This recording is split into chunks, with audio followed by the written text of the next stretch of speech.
Okay, so this is the second part of the Flappy Bird tutorial. So you should have very basic level set up there. But if we go over here and click Run Application, which is how you test your application, or you can press F8. I don't know if you saw what happened there, but it just flies off in any direction, and we don't want that. So this is where it gets a little bit more complicated. We need to set up a series of events that control how the game's going to work. So if we click on Event Editor, and see at the moment we've got absolutely nothing here, so we need to set a series of events. The first thing I want to do is make it so that the pig is constantly moving down the screen. Okay, so I'm going to double click on New Condition, and I'm going to use the timer. I'm going to double click every. Now I find that if we use every 1 second it's too jerky, so I'm going to set that to 0. These are 1/100ths of a second, so I can just drag this up a bit. I don't know, I'll leave it on every 15/15ths of a 100th of a second or whatever it is, but we can adjust this after if it's not quite right.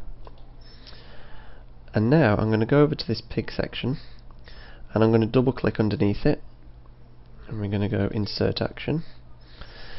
So every however many millionths of a second we want the pig to move, so we double click the pig and we go Movement. So well, actually yeah, we do need to set the set speed, sorry. So we're going to set his speed to about 25, but again you can adjust this later. We also need to add another action in there, so I'm going to right click and go Insert. We need to set his direction, so select direction. We want him to go down, we don't want him to go across, so we need to remove that, so we should only go down. Okay, and once we've done that, to click on the event editor again. So that event has been added, and we can also set something for this wall as well. So I'm going to double click that and right click, Insert, and I'm going to set the direction to be that way, and let's do that one last time. We want to go Movement and set the speed to about, I don't know, 15. Let's just run that if we can. So I need to go back to the storyboard editor or the level editor and press Run Application. So that's sort of working. Let me just restart that for you. So the pig's going down now, and that's moving quite slow.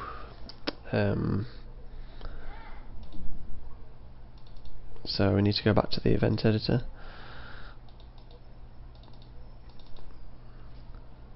In fact, I'm not even sure if I have to use the set speed. Let me just remove that. Test that again. Oh, okay, I do have to use set speed.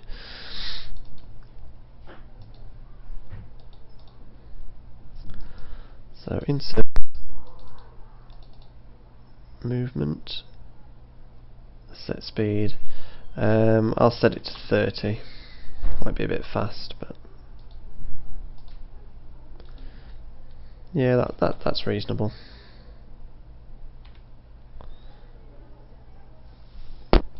That will do for now anyway. But obviously the game's not very fair at the moment because we can't control it, so now we need to add another condition, and this one is affecting the keyboard and the mouse. So if we double click that, and I'm going to use the keyboard, I'm going to press upon pressing a key, and now it says what key do you want to press. So you could use spacebar or any key you want really. I'm going to use spacebar, so I'm going to press the spacebar. So now it's put in that event upon pressing the spacebar. So what we want to do now is set a new event that's going to change the pig's direction. So click on the pig, direction, select direction. We just want him to go up, we don't want him to go across, and we need to set his speed.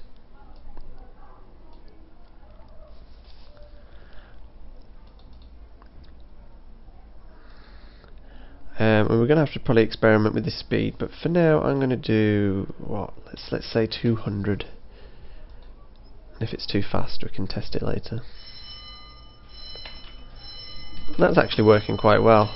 I'm pressing the space bar. He's going down. Might be a little bit fast actually. So I'm just tapping it once and he's jumping way too much. So go back to the event editor.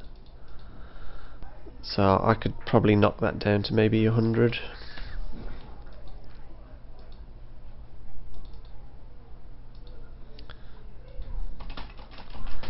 And that's probably about the right setting, to be honest, because we've got the right mix of him going down and you've got a reasonable amount of control on it.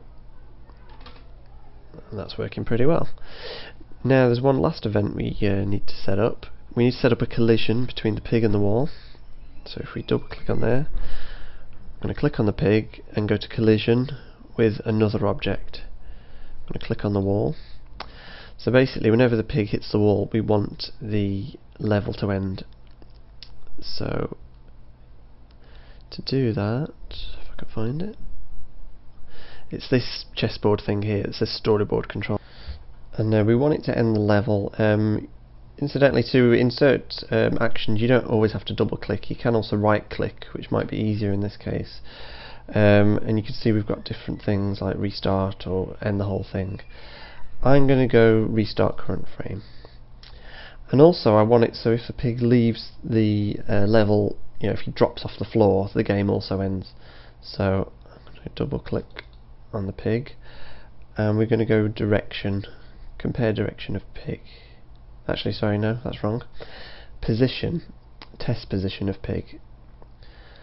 And it says if the pig leaves in the bottom, I'm going to tick that, click OK. And we can also drag this down, so we can drag this tick down below. So basically, if he collides with the wall, the level ends. If he leaves the playing field at the bottom, the level also ends. I'm just going to try that. Run application.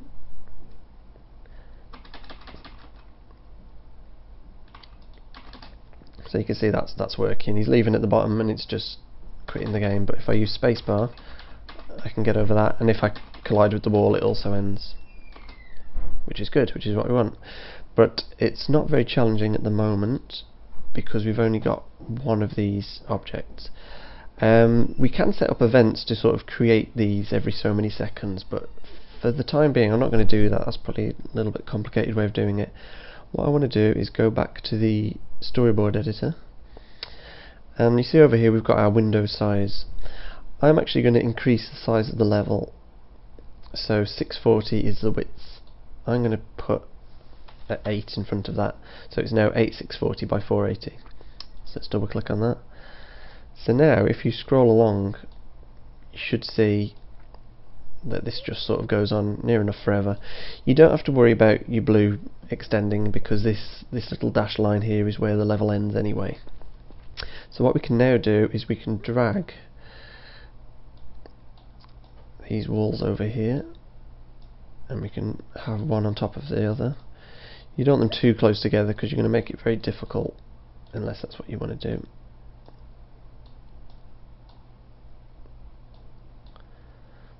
So I'm just going to knock something together very quickly. But you can see from this it is now just a very simple case of drag and drop to build your level. So hopefully if we run this game now, so I've got over that one, but then there's more coming in. Oops, and I've hit it. Now there are other things we could do with this. We could set up a counter so that you get points for however long you survive in the game or how many gates you pass. I might do a tutorial on that, we'll see. But for now that is basically how you make a Flappy Bird game. So all you need to do from now on is you just need to sort out your layout, maybe make a few more obstacles, yeah, stuff like that.